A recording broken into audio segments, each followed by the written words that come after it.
Ladies and gentlemen, good day. You have been connected to the Themis Medicare Limited Q3 and 9M FY23 earnings conference call. The call will begin shortly. Please stay connected.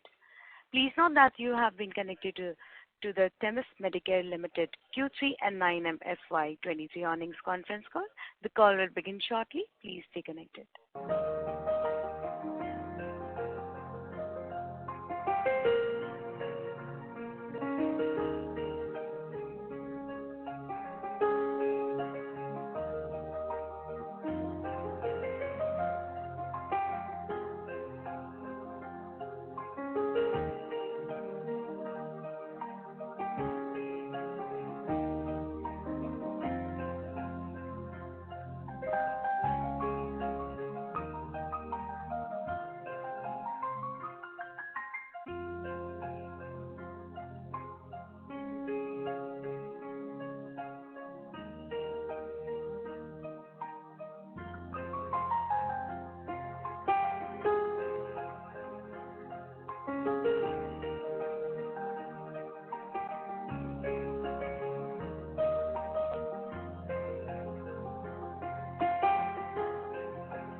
Ladies and gentlemen, good day, and welcome to Themis Medicare Limited Q3 and 9M FY23 earnings conference call.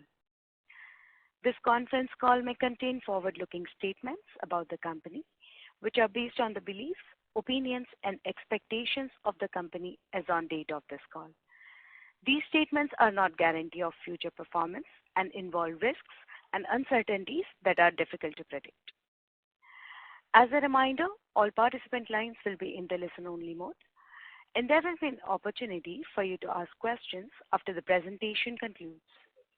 Should you need assistance during the conference call, please signal an operator by pressing star, then 0 on your touchtone phone. Please note that this conference is being recorded. I now hand the conference over to Dr. Sachin Patel, Managing Director and Chief Executive Officer of Themis Medicare Limited. Thank you, and over to you, Dr. Patel. Thank you very much.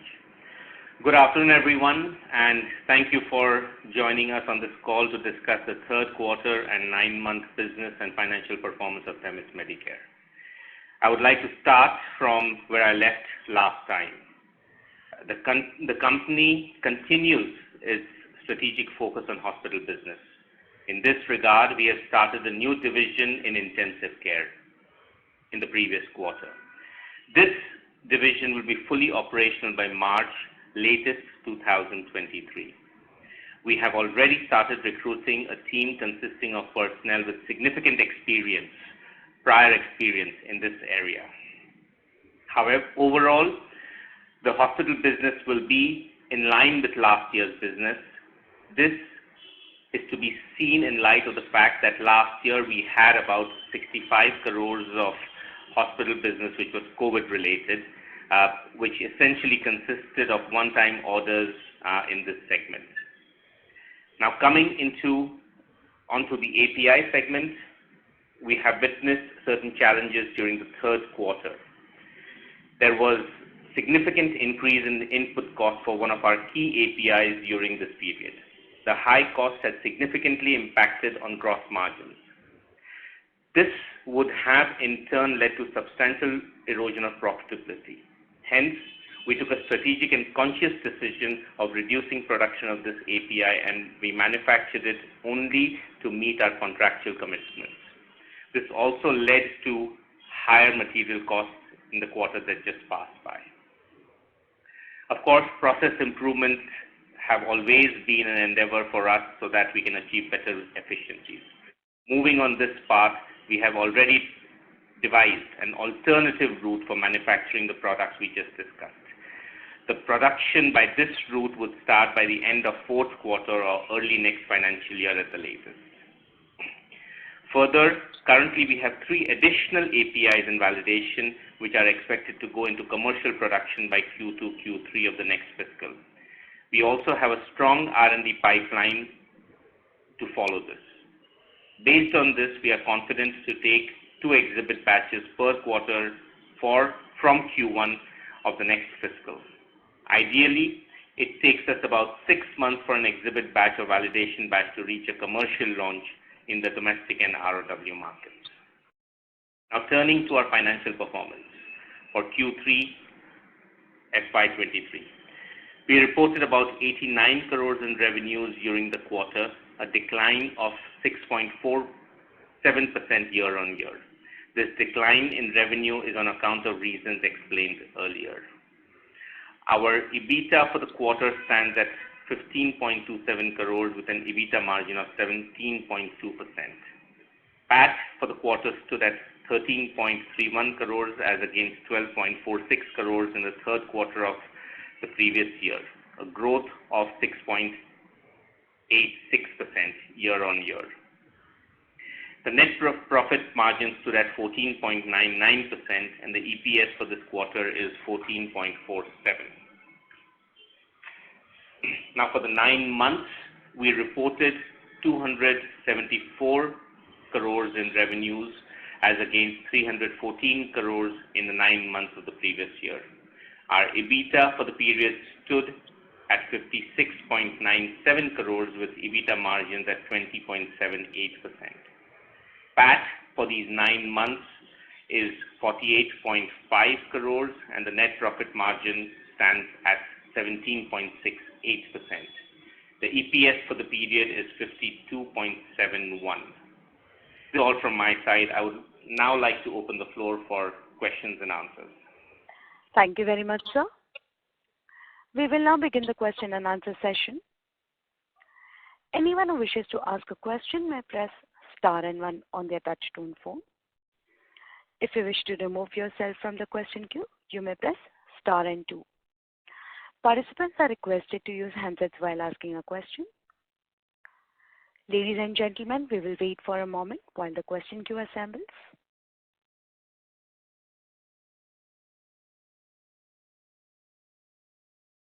You may press star and 1 to ask a question.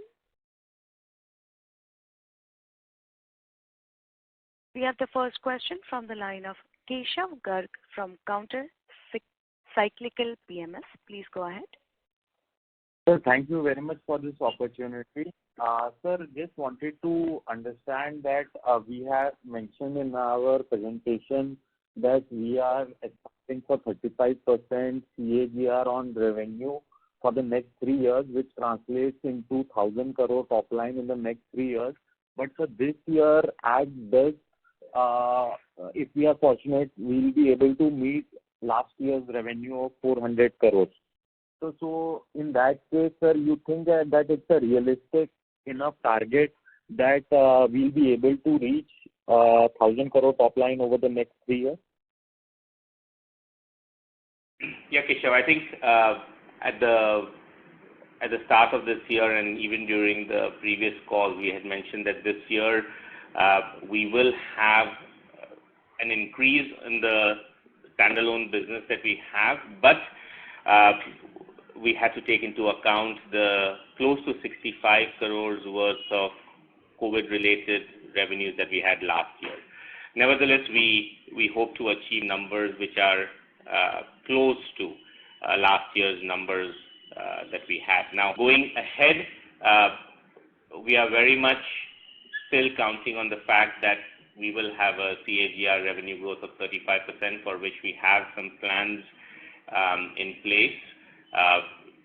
Some of it will be organic, some of it will be inorganic in nature, but both combined together, we most definitely are still looking at a CAGR growth on a consolidated basis of 35%. Great, sir. So that's very reassuring. And sir, also wanted to touch upon that, sir, our associate, which we control, GTBL, sir, over there last quarter there was a proposal to acquire some stake at around 750 rupees, which we chose not to proceed further. So, but now with the significant fall in the price of the stock of GTBL, so as the price keeps on reducing, the attractiveness keeps on increasing. Does it make sense now to proceed with the same to increase our stake in that promising company? We have not looked into that particular scenario right now, and in the near future we have no intentions of doing the same. I think you were present in the GTBL call also, so you have a fair bit of clarity in terms of what our opinion on GTBL as a company also is. But at this particular time, it is not. There is no intention of acquiring that 7.odd% share of GTBL. Right, sir. And sir, lastly, sir, there was a question raised in GTBL call whether the API business, we are also hiving off our API business in a separate subsidiary, whereas GTBL is also venturing into APIs. So is it a complementary business across both, or is it totally independent, or sir, how should it be looked at? So, predominantly, GTBL is a fermentation company, as you know, again, since you were in that particular presentation, and you know have a fair bit of idea on GTBL. And in Themis Medicare, we have an API business, and in principle,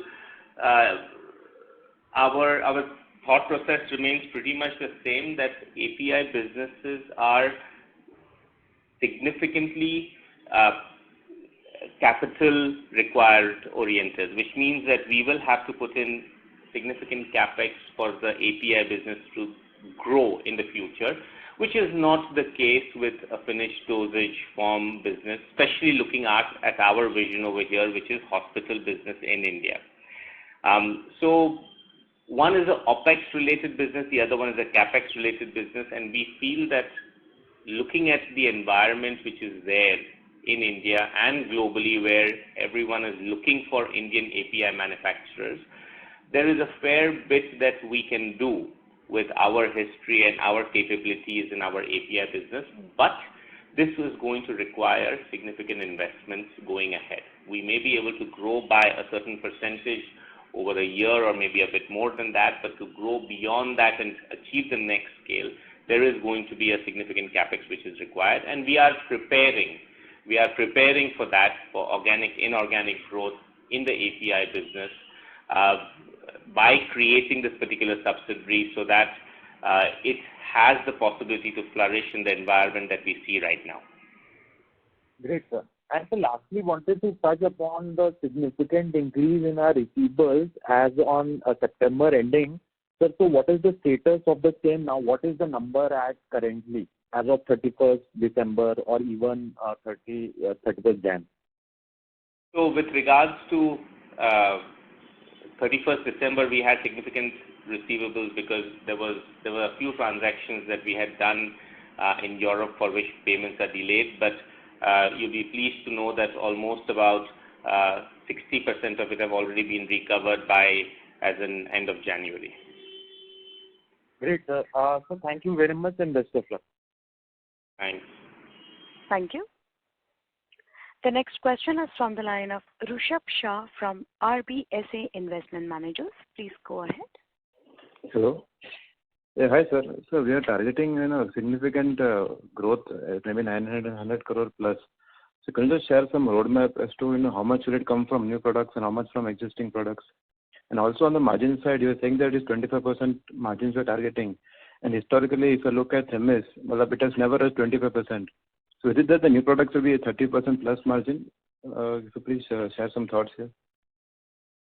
So there are two questions over here. One is with regards to the CAGR growth of 35% that we are planning on consolidated basis, and the other one is the margin. Now, the growth that we are planning is we have a strategy in place. It is twofold. One is most definitely increasing our business in the hospital area, which is there. We've been much more aggressive. We have also added a additional team which will be fully operational by either end of March or latest if we take some more time by end of June, conservative speaking. So I think this team plus the teams that we have set up last year, which should also start being productive in the next year, will definitely add to sales volumes on the top. Besides this, we have a couple of partnerships that we have made, on behest of which we feel very confident that our top line will increase. And this is on the finished dosage form side. Thirdly, significant revenue should also increase on the API side. API, as you know, is a high volume, high value business. So with a combination of these three things, that is one, increase in our hospital business, stroke some of the divisions that we had created last year becoming more productive. Secondly, partnership that we have actually formed. And third, with regards to the increase in API business. With all these three things, we feel that the top line should definitely increase in line with our planning. Secondly, with regards to the EBITDA margins which are there, I agree with you that if you see our 9 months right now, we are at about 20%, and we are making a claim that we want to move to 25%. What we are counting on is that we will not need to add so many people as we did last year. So if you see our maximum expense that we have in our company is related to people. We are counting on the fact that we will not have to add too many people now, but the current people that we have increased in the market, in the field, will start giving additional productivity for which our EBITDA margin should improve by a few basis points. So you're just saying that the journey from the 20 to 25% is mainly driven by operating leverage. So what about the mix of, say, the new product that you're saying, new API products? So what margins will they be along? So again, I'll divide it into two aspects, right? One is the finished dosage form increase, which is there. In finished dosage form increase, if we are looking at a gross margin of even 40%, 50%, or 60%, 70%, whatever may be the case, our fixed expense should not increase significantly. So the same people should be able to promote the respective products, and hence we are expecting an increase in EBITDA levels over there. With regards to APIs, the APIs that we are launching would definitely target a gross contribution of about 50%, and as a result of which we expect this EBITDA levels of the API business also to contribute. And so in R&D, sir, if you could share what is the 9 month spending that we've done, and is it that the customer is asking to do some R&D, or is it completely based on our market study? We are doing the R&D. If you please share what kind of R&D you are doing and what products, what kind of therapies are we targeting, sir? Our R&D, the exact numbers, I will ask Mr. Tushar Dalal to give at the end of this particular answer. With regards to R&D, absolutely no R&D at our end is given by our customers. We are doing the entire R&D on the basis of what we see as the market potential and what we see as our strategy. So it is not a CDMO activity or a CRO activity that we are doing at any level. In terms of investments in R&D, what is our focus? We have three focuses. One is generic injectables, where we see significant market potentials in ROW markets, including India.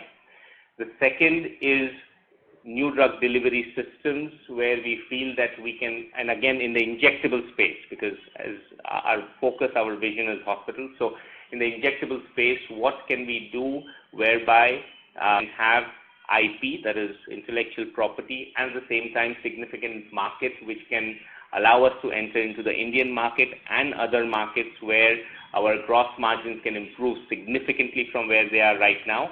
And third area of investment in R&D is obviously on API research, which we are doing already. And so, this whatever investments we're doing in R&D, when can we see a significant fructify in terms of P&L in the next 1 or 2 years, 3 years? Any timelines that you can share? We're talking about next quarter, as I mentioned in my introduction. Okay. For example, in case of API, we are looking at we are looking at taking 2 new molecules every single quarter in exhibit batches, which means 6 months after that we should be saying top line revenues and bottom line revenues from there. Okay. And so we just share the number for 9-month R&D spend. Tushar, may I request you to... Yeah, I'm Tushar Dalal. We have spent around 355 lakhs during this first 9 months. Okay. And so last quarter we spoke that last decade there are significant setbacks, which we're not able to grow the business. So are those issues completely behind us in terms of litigation or any pending trade receivables? Sorry, can you please repeat the question? Was it or rather in the last related to? Can I say in the last call that we had mentioned that over the last decade, where the business is not able to, because there are some significant setbacks that you mentioned due to a particular customer, etc. So are those issues behind us now in terms of litigation or any pending trade receivables? Has the balance sheet and P&L been cleaned up? So I think we'll divide the subject into 2 parts. One is P&L cleanup, and the other part is with regards to any litigations which are ongoing. So the litigations are ongoing. We are still working on the same because we feel that we were right. But the upsides of those litigations, if they come our way, are not included in our business plan. So that is one part of it. And the second part of it, I don't think any of those litigations or any of those issues have any bearings on our P&L currently or in the future. Because if we have any positive outcome from it, it will only give us an upside. Okay. And so this last question from my side. So how does the management divide team between Gujarat Themis and Themis Medicare? And which business do you think has relatively better business prospects?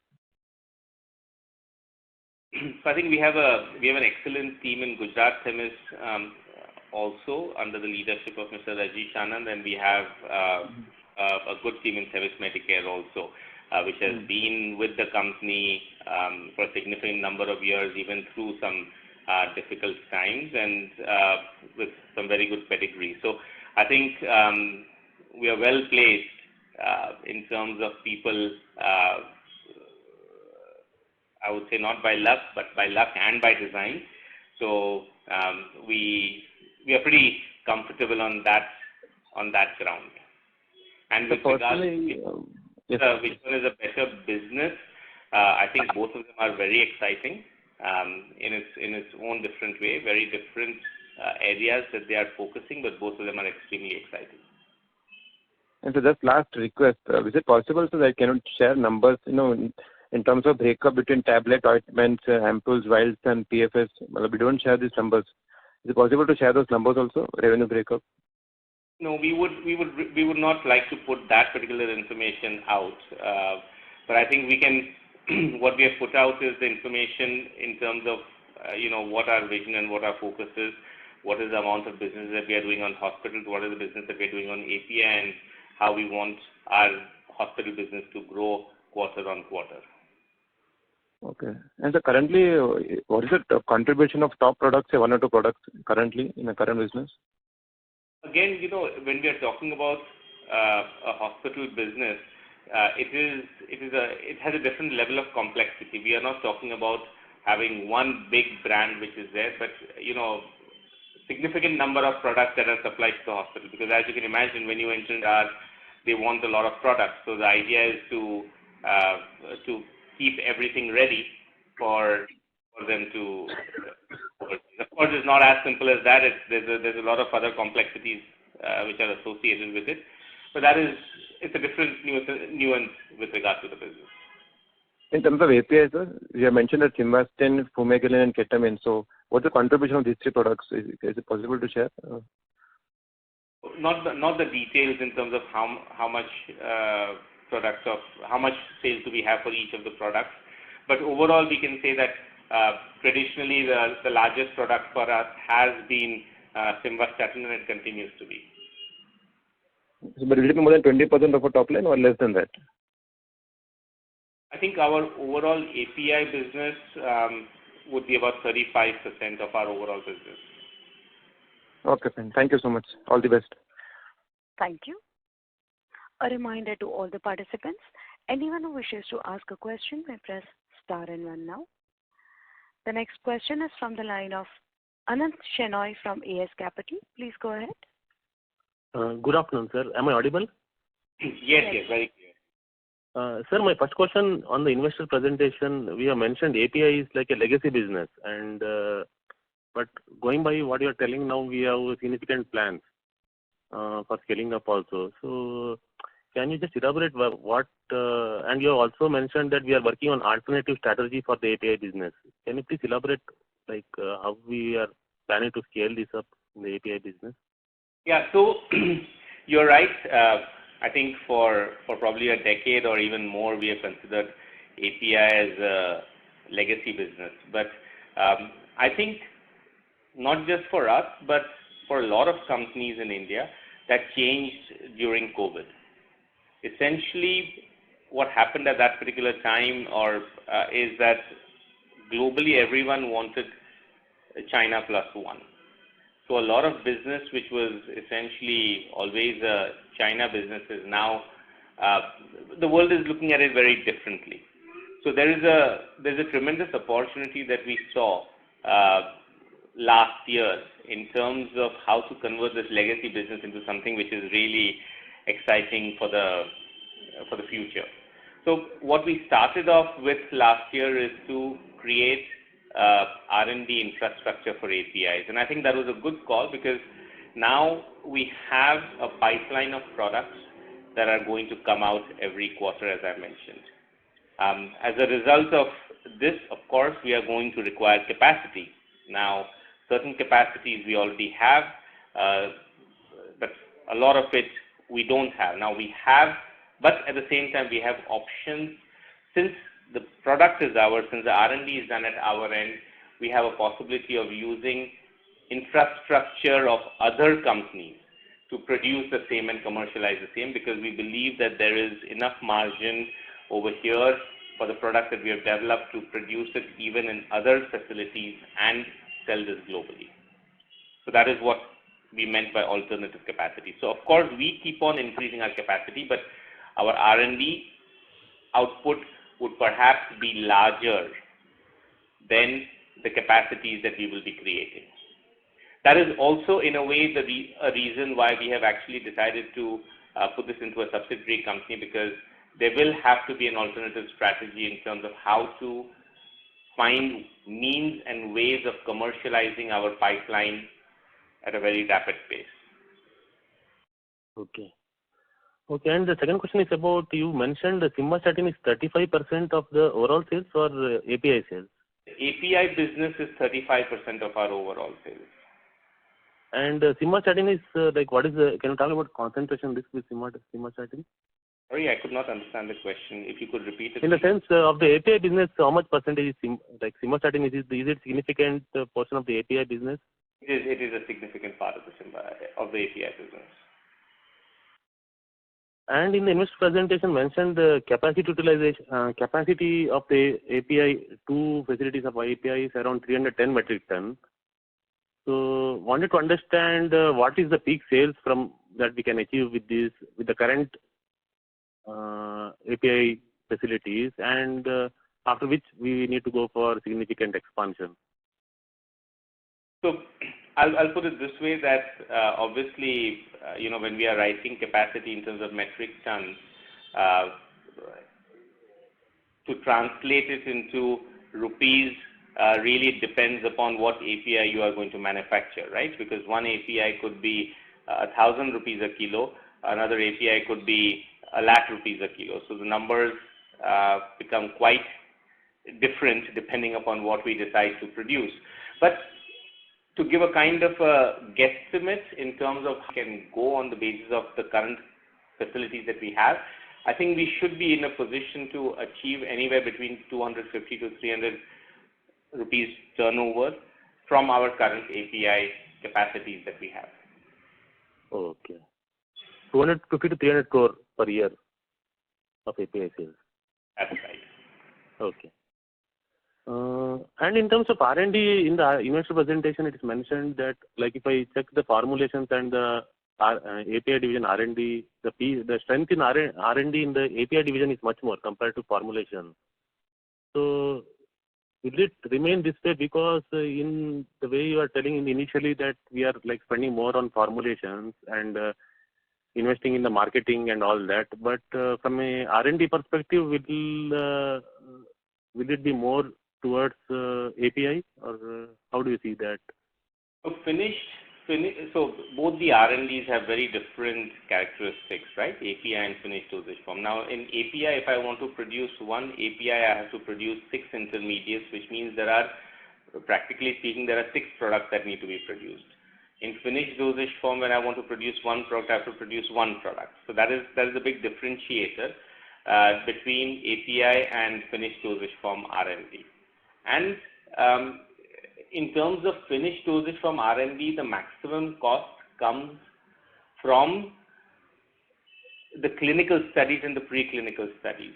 So if you see our R&D spend last year, it was close to about 13 crores in the entire year, because a lot of products came in the clinical trial phase.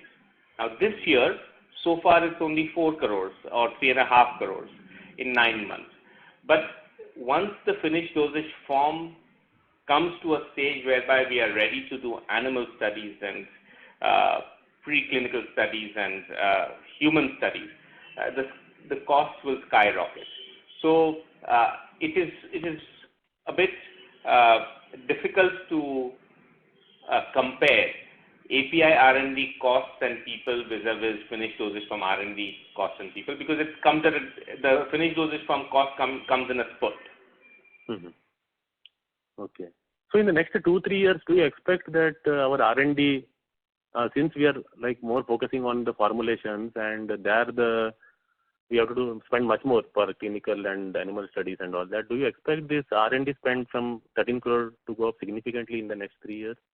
Most definitely. In the next year itself, it will go up significantly, because some of the products that we are working on right now in the area of new drug delivery systems will come into animal studies in this quarter itself, and human studies hopefully in the next financial year. So that should significantly increase the cost. So, like, can you give some ballpark number, like from 13 crore next to 3 years? In the next financial year, it could almost double up. Okay. And despite this one, you are guiding that our EBITDA margin will go to 25% in next 3 years. That is what we are aiming for. Okay.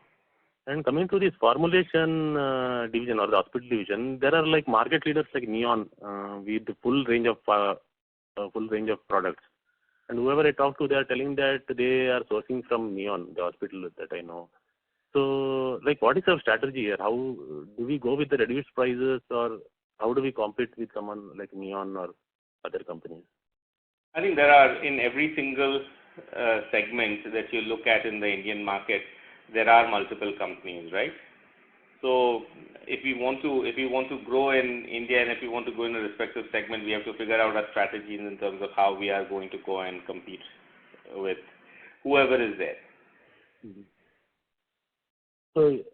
So like, are we going to, like, since we are more focusing on this and increase the sales, are we going with the reduced prices in this segment, or how does the pricing work? Or like, do hospitals look at the prices while buying from the customer? I think they will be looking at the prices and the basket. So can you just talk about like how is the pricing in this segment? I think customers in our experience look at both. They look at the pricing, they look at the quality, they look at multiple aspects of it. So I think, as I said, the hospital business is not only, if I may say so, a pricing business. If it was the case, then you don't need medical representatives. You can simply just quote to all the hospitals, have distributors, and they can supply to them, right? But that is not the case clearly. So I think there is a fair amount of complexity than just pricing that drives the hospital business. Okay. And in the formulation business, like how much percentage do we export? So last year was quite significant because of COVID. That is where most of our business or the COVID-related business came from. In this particular year, I think it would be less than perhaps 8-9% of the overall revenue, the formulation exports. But that is where we feel that over the next few years there will be a good enough growth for us to be still interested in it. Okay. And I'm sorry to interrupt. Mr. Shenoy, I would request you to kindly rejoin the queue, sir, for your follow-up questions. Thank you, sir. Yeah.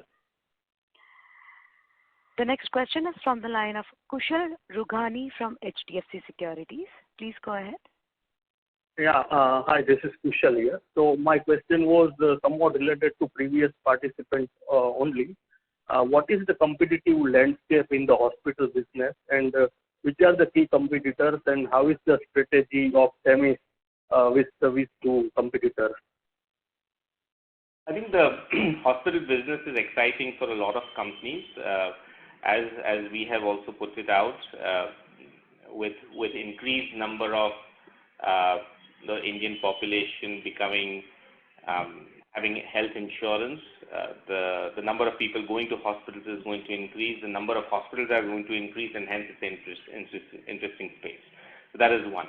Second, as a result of this, a lot of companies are going to focus on hospitals, and I'm sure each one of them is going to have their set of strategies to enter in. I think from our perspective, we have some kind of a position in the hospital business because of the anesthesia portfolio that we have. And the reason or the way we actually managed to be in this particular position, I believe that we are probably number 3 or so in the anesthesia area in the country. The way we were able to manage this particular position is, or come to this particular position, is by making sure that we had some products which were first to launch opportunities in India, which we developed in-house. And this is what we will continue to do in the future. We've got some products in our pipeline. One of them expected to come out as early as June, July of this year.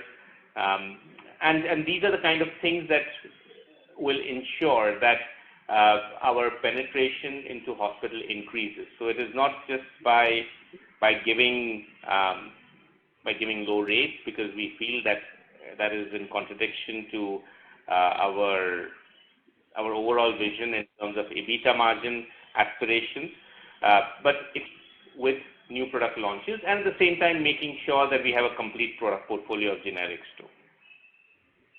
Okay. And which could be the key competitors for Themis? Top 5 or 10 players, if you can help in name them. I think if I have to talk about anesthesia and pure hospital business play, probably the largest company in India to look at would be Fresenius Kabi. So they're a European company. They have a significant presence in India in hospital business. I think Baxter, B. Brown, Otsuka, and then a lot of companies that do high-end anti-infectives also. And of course, there are some specialized ones. So there's a fair number of companies, but there is, if I may say so, a fair amount to do and grow upon also. Okay, sir. Thank you. Thank you. The next question is from the line of Ashni Shah, an individual investor. Please go ahead. Hi, sir. Sir, my first question is regarding an agreement with Cipla for NTTB product, which you had mentioned in your investor presentation.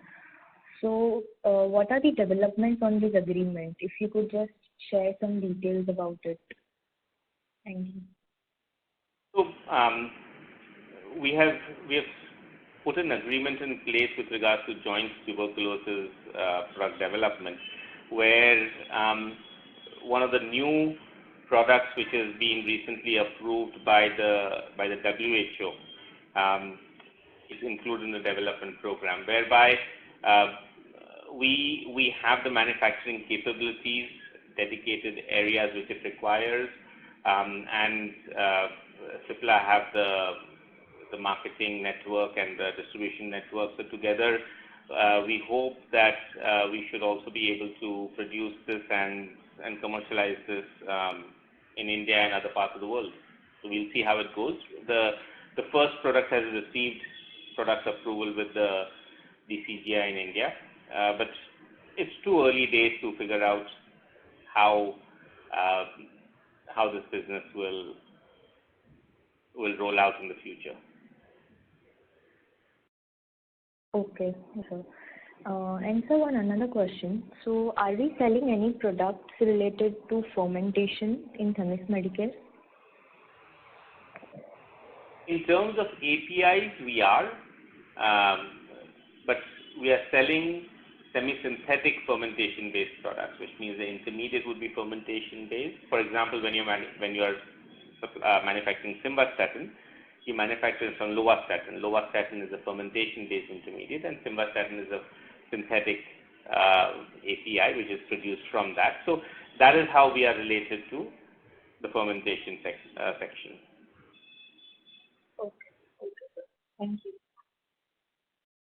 Thank you. The next question is from the line of Harsh Shah, a retail investor. Please go ahead. Hi, sir. Good afternoon. As a promoter for both GTBL and TML, how do you divide your attention between the two businesses? I think this question was already asked by a caller earlier, and I said that we have excellent teams on both the sides. So the organization structure is pretty well set and very well defined in terms of all the responsibilities. Okay, thank you. Then, sir, have you submitted any patent application, or do you intend to submit any additional patent applications? I think when we are working in NDDS, it's a continuous process. So we continuously are developing products and filing patents, and I don't think it is only for today or tomorrow. It is a continuous process. Thank you. And sir, last question. As a part of the demerger process, Themis Lifestyle Private Limited is obligated to pay Themis Medicare Limited an amount of 125 crores. Is Themis Lifestyle in a position to provide this sum? And if so, what is Themis Medicare Limited plan for the use of these funds? I will ask Tushar Bhai to respond upon this because the details of this are still being worked out. Thank you. Hello? Yes, sir. Please proceed. Yeah. So the consideration for the transfer of these particular two units is around 125 crores. So the TML will have the outstanding in list of account 125 crores.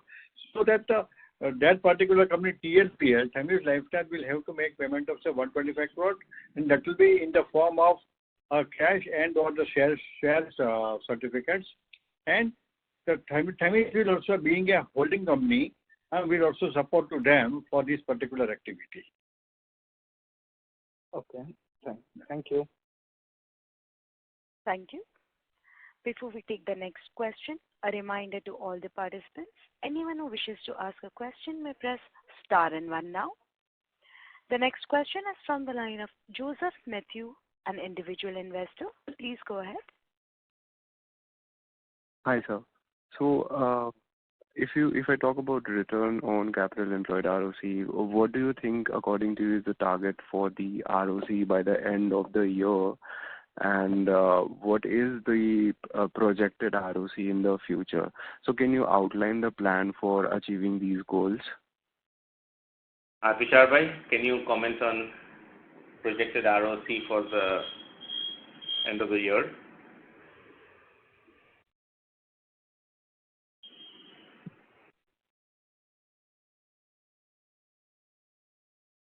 Tushar, sir? We are not able to hear you, sir. Kindly unmute yourself and speak, please.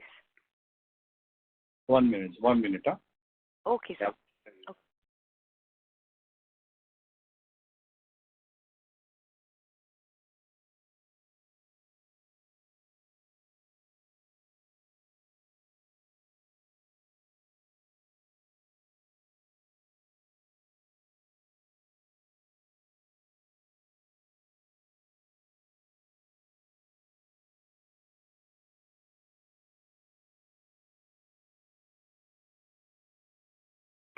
I think perhaps Tushar bhai will take time to come back on this particular question, and it may be a better idea to connect with us offline on this. Yeah, sure. So I have other questions as well. So you earlier mentioned in the call that you plan to double your numbers in the next 2-3 upcoming years.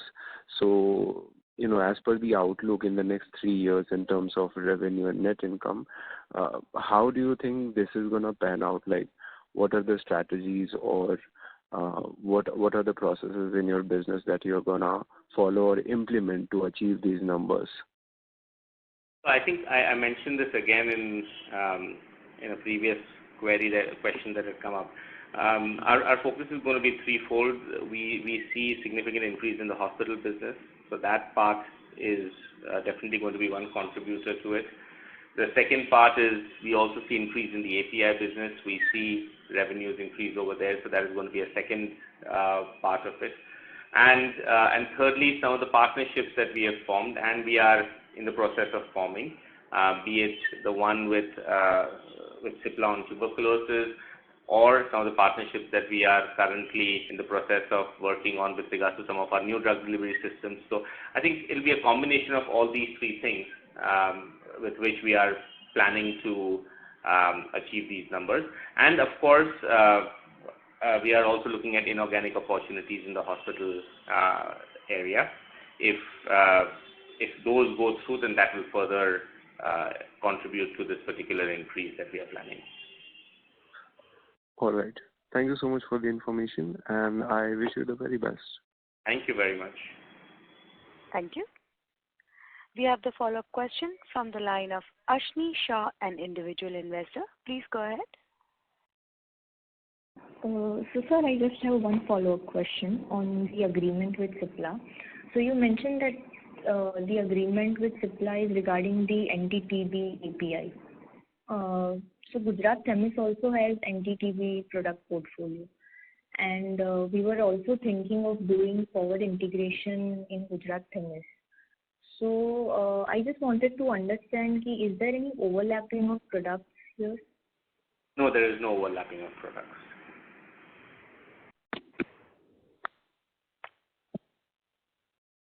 Hello? Yeah, there is no overlapping of products. Okay. Thank you. Thank you. The next follow-up question is from the line of Keshav Garg from Counter Cyclical PMS. Please go ahead. Sir, just wanted to confirm our capex plans for the next 2 years for FY23 as well as 24. Tushar bhai, can you please comment on this? Yeah. So the capex is in the range of around 40 to 45 crores rupees in the current year as well as into the next coming 2 years. So basically FY23, 24, 25. Yeah. Okay, sir. Sir, and also wanted to understand that, sir, what percentage of our drug portfolio is under NELM and drug price control order? Under the NLM, very few products are there as far as we are concerned. However, some of the products are there under another NPPS also, but very few products are there under the NLEM. So broadly, if you could just quantify like 5%, 10%, I mean, in percentage terms, what percentage of our portfolio would be under price control? It will be around, say 10% of my total portfolio will be under the NPPA. Right. So, and also it was mentioned that your current capacity for APIs, if we operate at full capacity, we can generate around 250 to 300 crore. So out of this, sir, is this number for external sales after our captive requirement is met, or does this include our captive requirement also? This would also include our captive requirement, but our captive requirement at this particular stage in terms of value terms is very small. Sir, so if you could just give us some idea that how much would be the external sales approximately? Almost 80 to 85% would be external sales. Okay, so that's great. And sir, lastly, just wanted to understand, sir, that with this Amazon entering online pharmacy business and Reliance acquiring NetMeds, sir, so how do you see the competitive situation in the industry changing? Sir, because after all, the hospital business that we are trying to get, sir, these like NetMeds, etc., can also fulfill that kind of requirement since they are anyway a sort of an aggregator. Sir, so don't you think that going forward the competitive intensity will increase?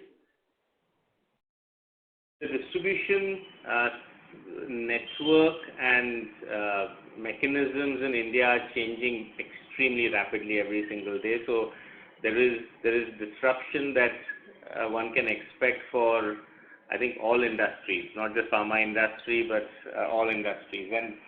And I think that is something that we need to be aware about every single day and keep that into account to make sure that our strategies are aligned with it. So from our angle also, while we are working in the hospital business, we need to make sure that we are aligned with whatever is happening on the distribution side so that we don't have a sudden shock. But I think if you look at it from a positive perspective, there is a lot of advantage to take from that too. Okay, sir. So considering our 25% margin target, sir, it will become even more challenging since these people have the advantage of huge scale. So basically, how do we counteract this? Sir, do we have any plans to go online or set up some kind of a portal through which hospitals can place their order, etc.? No, we don't. We don't have any such plans. I think there is a very good system that some of the companies have already put into place. By companies, I don't mean pharma companies, but specialized companies in distribution. So it would really be, in my opinion, now a futile attempt to do something like that. I think we are probably late by a decade in terms of doing that. Okay, sir. Okay, sir. Thank you very much. Thanks. Thank you. Ladies and gentlemen, that was the last question for today. I would now like to hand the conference over to Dr. Sachin Patel for closing comments. Over to you, sir. Thank you. Thank you very much. I would like to thank the entire team of Themis Medicare for their untiring efforts, hard work, and dedication, which drives the company forward through various market conditions. Also, thank you everyone for participating in our Q3 and 9-month call. In case of any further queries, you may get in touch with Adfactors, PR, or feel free to get in touch with us. We look forward to interacting with you in the future again. Thanks very much and have a good day. Thank you, sir. On behalf of Themis Medicare Limited, that concludes this conference. Thank you for joining us, and you may now disconnect your lines. Hello. Yes, sir. Thank you, sir. Hello, I'm Tushar Dalal. Yes, sir. Regarding one query was there regarding the ROC. Even though this is a forward-looking statement as far as the March 2023 is concerned, I can say that we can expect, say, around 25 to 30% ROC for this particular current year. Thank you so much for that reply, sir. Yeah. Have a great day.